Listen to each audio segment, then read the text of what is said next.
15 free and easy crochet baby blanket patterns. This project is a free crochet pattern for an alpine stitch baby blanket.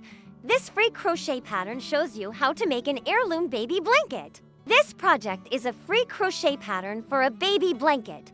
The billow blanket is a patchwork crochet blanket pattern.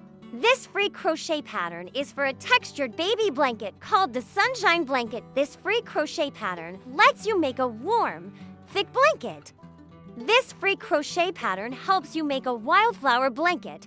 Is built from one large granny square, allowing you to choose how big or small you want it to be. This free pattern shows you how to make a daisy granny square blanket.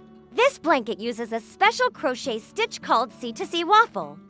This free crochet baby blanket pattern uses only one stitch, making it quick and simple to finish. This pattern is for a special baby blanket that a daughter made for her baby. This free crochet pattern shows you how to make a baby blanket. This free crochet pattern helps you make a soft and squishy baby blanket using thick yarn. This free crochet pattern shows how to make a pretty gingham blanket using different colors. Find all these patterns and more on theyarncrew.com.